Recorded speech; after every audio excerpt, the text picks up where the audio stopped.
জয় শিবচণ্ডী, দণ্ডবোধ, সালাম, আদাব, যথা ধর্ম তথা জয়। বর্তমানে ট্রেন্ডিং চলে যাচ্ছে আমার স্বপ্না দিদিক নিয়ে। বাণী ডাঙরের নিয়ে স্বপ্না দিদিক টিএমসি জয়েনিং করলে দেখলাম আমরা সবাই মিলি। তো সেটাকে না অনেকে অনেক রকম বিতর্ক তর্ক করে দিচ্ছে যে এটা ঠিক হয় নাই। হ্যাঁ, তো আবার এটাকে শুনলাম যে গৌতম দেব কোল নাকি কোনো রেলের বড় উচ্চ পদে স্বপ্না বর্মন বা দিদি বাণী ডাঙরের ছিল। তো মুই মনে করং যদি রেলের কোনো উচ্চ পদ ছিল তাহলে মোটামুটি ভালোই বেতন পাইছিল। অর্থনৈতিক পরিস্থিতি মোটামুটি কাটি গেছিল, অর্থনৈতিক কোনো অসুবিধা না হওয়ার কথা। রেলের যদি বড় পদ থাকে আর কি, কারণ সেন্ট্রাল গভর্নমেন্টের রেলের বেতন খুব ভালো বেতন দেয়। আর যদি উচ্চ পদস্থায়ী জায়গা ছিল তাহলে ধরো 1 লাখ টাকার উপরে বেতন ছিল।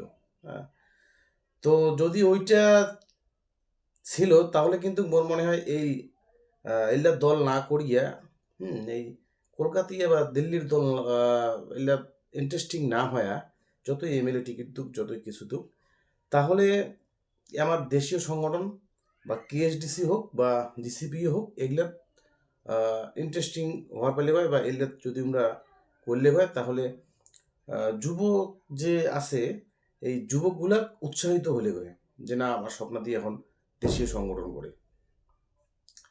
আর যদি সেই রেলের চাকরিটা না থাকে, হ্যাঁ, বা আজ পর্যন্ত সেন্ট্রাল গভর্নমেন্ট বা রাজ্য সরকার কোনো রকম চাকরি বাকরি কোনো কিছু দেয় নাই, এবার সেই বিষয়ে যদি অর্থনৈতিক পরিস্থিতি খারাপ থাকে তাহলে যদি উমার সাথে দিদির কথা হয় যে হ্যাঁ এমএলএ টিকিটটা এবার 100% কনফার্ম স্বপ্নাদিক দিবে, যদি 100% দেয়, যদি এরকম কথা হয় তাহলে টিএমসি জয়েনিং করাটা তাহলে আমি স্বাগত জানাম, এটা আমি অভিনন্দন জানাম। তার কারণ অনেক দিন থেকে আমরা শুনি পাওয়া যাচ্ছি যে এইবার টিকিটটা স্বপ্না বর্মন পাবে, পেপারও দেখি পত্রিকা দেখি, কিন্তু সেন্ট্রাল গভর্নমেন্ট হয়তো যোগাযোগ করেনি, মানে বিজেপি হয়তো অতদিন যোগাযোগ করেনি, তো টিএমসি যোগাযোগ করছে। আর যদি 100% কথা হয়ে থাকে যে এমএলএ টিকিট পাবেই তাহলে অসুবিধা কি? তার কারণ এই সুযোগটায় কিছু এইরকম লোক নিয়ে থাকে যার হয়তো টাইটেল বর্মন রায় আবার এসসি কোঠা, কিন্তু এটাকার ভূমিপুত্র মানসি না হয়। মানে বুঝতে পেলেন কার কথা বলুন?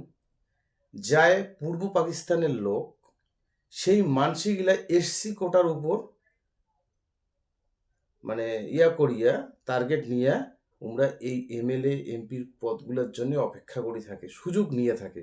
তো সেই জায়গার যদি স্বপ্নাদি এমএলএ টিকিটটা পায়, সেটা জিতুক আর হারুক, সুযোগটা তো অন্য কাউকে দিলাম না। না, আমরা নিজেই, আমার নিজের জাতির মানুষই পাইলে সেটা হারুক আর জিতুক। যাই হোক, এইটাই কভার ছিল। জয় শিবচণ্ডী, দণ্ডবোধ, সালাম, আদাব, ভাল সন্ধ্যা, সবাই ভাল থাকেন।